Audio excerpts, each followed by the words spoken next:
జాతీయవాద జర్నలిజానికి అసలైన వేదిక నేషనలిస్ట్ హబ్ ని సబ్స్క్రైబ్ చేసుకోండి.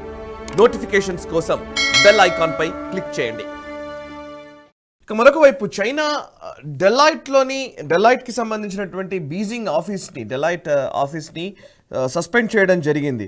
ఇది 3 నెలల వరకు దాన్ని సస్పెండ్ చేస్తూ నిర్ణయం తీసుకుంది. దానికి కారణం ఏంటి సార్? ఏదో ఆడిట్ డెఫిషియన్సీస్ అని చెబుతూ ఉన్నారు. కొంచెం దాని డీటెయిల్స్ చెప్తారా? హ్యూరాంగ్ అసెట్ మేనేజ్మెంట్ కంపెనీ అని ఒకటి ఉండేది. ఓకే. ఈ హ్యూరాంగ్ అసెట్ మేనేజ్మెంట్ కంపెనీ యొక్క అధినేత లై జియామిన్ అన్నటువంటి వ్యక్తి, అతను ఒక చైనీస్ కమ్యూనిస్ట్ పార్టీ మెంబర్ ఉండేవాడు అతను. కానీ అతను షీ జిన్పింగ్ కూటమిలో లేడు. షీ జిన్పింగ్ వ్యతిరేకంగా ఉన్న కూటమిలో ఉన్నాడు. మనకు తెలుసు షీ జిన్పింగ్ వచ్చిన కొత్తల్లో వీళ్ళందరి మీద కూడాను చర్యలు చేసి కరప్షన్ కేసు కింద చాలా మందిని బుక్ చేసి వీళ్ళందరినీ కూడా అరెస్ట్ చేసి చాలా మందిని చంపేయడం అనేది జరిగింది. ఆ పంథాలోనే ఇతను కూడా అరెస్ట్ చేయడం జరిగింది, లై జియామిన్ అన్నటువంటి వ్యక్తిని. కాబట్టి ఈ యొక్క హ్యూరింగ్ అసెట్ మేనేజ్మెంట్ కంపెనీ ఏదైతే ఉన్నదో దీనిని ఆడిట్ చేసింది డెలాయిట్ ఎప్పుడు 2014 నుంచి 2019 వరకు వీళ్ళు చేసిన ఆడిట్ లో అవకతవకలు ఉన్నాయి. అక్కడ ఉన్నటువంటి ఇంటర్నల్ కంట్రోల్స్ యొక్క వీక్నెస్ ని వీళ్ళు నిజంగా చెప్పలేదు, వీళ్ళు బయటికి దీన్ని పెద్దగా ఇన్వెస్టిగేట్ చేయలేదు, వీళ్ళు అంత పారదర్శకంగా చేయలేదు అన్నటువంటి అభియోగంతో వీళ్ళని సస్పెండ్ చేయడం జరిగింది 3 నెలలు. ప్లస్ రమారమి $31 మిలియన్ వీళ్ళ మీద ఫైన్ కూడా వేయడం జరిగింది. దీంట్లో 2 విషయాలు. ఇతను లై జైమిన్ అన్నటువంటి వ్యక్తిని 2021 జనవరిలో ఉరి తీశారు అతను. అంటే చైనా షీ జిన్పింగ్ ఎస్పెషల్లీ పెద్ద స్పష్టమైన మెసేజ్ పంపిస్తున్నాడు అతను.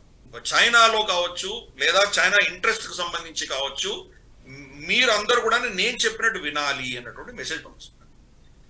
డెలాయిట్ కావచ్చు, ఈ బిగ్ 4 ఆడిట్ ఫర్మ్స్ ఏవైతే ఉన్నాయో అవి థర్డ్ వరల్డ్ కంట్రీస్ అన్నింటిలో కూడాను కీలకమైన ప్రభుత్వ నిర్ణయాలన్నీ వాళ్ళు ఇన్ఫ్లుయెన్స్ చేస్తారు.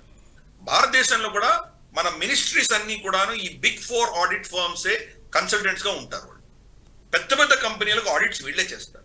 ఇన్ఫాక్ట్ అదానీ కంపెనీకి సంబంధించి ఈ బిగ్ 4 ఆడిట్ లేరు కాబట్టి అదానీ ఆడిటర్ చాలా చిన్న ఆడిటర్ని పెట్టుకున్నారు అని చెప్పి అభియోగం అదానీకి వ్యతిరేకంగా వచ్చింది అప్పుడు. కాబట్టి ఈ బిగ్ 4 యొక్క ప్రభావం అనేది అమెరికన్ ఇంట్రెస్ట్ ని వాళ్ళు ఆ దేశాలలో పాలసీ మేకింగ్ అంతా చేస్తూ ఉంటారు. అంటే షీ జిన్పింగ్ చైనా ఏం చెప్తోందంటే అమెరికన్ ఇన్ఫ్లుయెన్స్ మేము యాక్సెప్ట్ చేయము, ఎటువంటి వారినైనా మేము కఠినంగా శిక్షిస్తాము అని ఒక మెసేజ్ పంపించారు. దాన్ని కాంట్రాస్ట్ చేసి మన దేశంలో చూసామంటే మనకు సత్యం కంప్యూటర్స్ గొడవ అయినప్పుడు PwC price water house Coopers అన్నటువంటి ఈ ఆడిట్ ఫర్మ్ ని మనం సస్పెండ్ చేయలేదు. దాంట్లో 2 చార్టర్డ్ అకౌంటెంట్స్ మాత్రము, నాకు వాళ్ళు చాలా తెలిసిన వాళ్ళు, నాకు మంచి మిత్రులు వాళ్ళిద్దరు కూడా, వాళ్ళిద్దరిని మాత్రమే సస్పెండ్ చేసి వాళ్ళ సర్టిఫికేట్ ఆఫ్ ప్రాక్టీస్ తీసేసి వాళ్ళ CA నుంచి డిస్మిస్ చేశారు. కానీ ఆ ఫర్మ్ ఉంచారు, PwC ఉంచారు.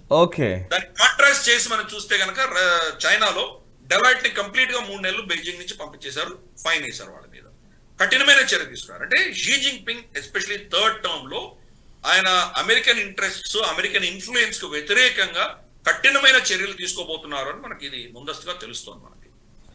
అంటే మనం అటువంటి కఠినమైన చర్యలు చైనా పట్ల మనం చేసాం తప్పకుండా. వాళ్ళకు ఉన్నటువంటి సెల్ ఫోన్ కంపెనీలు కావచ్చు, లోన్ యాప్స్ కావచ్చు, వాళ్ళ ఇతరత్ర టిక్టాక్ లాంటి యాప్స్ కావచ్చు, చాలా వాటి మీద మనం కఠినమైన చర్యలు తీసుకున్నాం. కానీ అమెరికన్ ఇంట్రెస్ట్, అమెరికన్ కంపెనీస్ మీద మనం చాలా తటస్థంగానే ఉన్నాం. బహుశా మనకు అమెరికాకు ఉన్నటువంటి మైత్రి ఇప్పుడు పెరుగుతోంది కాబట్టి ఎక్కువ మనం తీసుకోకపోవచ్చు. చైనా మాత్రం కఠినమైన చర్యలు తీసుకుంది. ఎనివే రాబోయే రోజుల్లో మరి ఈ యొక్క ఏమంటారంటే బైపోలార్ ప్రపంచం నుంచి మరి ఎలా పరిణామాలు వస్తాయో చూడాలి. చైనా కట్టడి చేస్తే కనుక అమెరికా అక్కడి నుంచి వీళ్ళ మీద ఆంక్షలు వేయడము, వీళ్ళు వాళ్ళకు వ్యతిరేకంగా ఆంక్షలు వేయడము, ఇలా ఒక కోల్డ్ వార్ అనేది ఇప్పుడు ఆల్రెడీ మనం చూస్తున్నాము. 2 శక్తుల మధ్యలో జరుగుతున్నటువంటి కోల్డ్ వార్ యొక్క ప్రభావమే డెలాయిట్ మీద పడినటువంటి ఈ దెబ్బ. Right sir.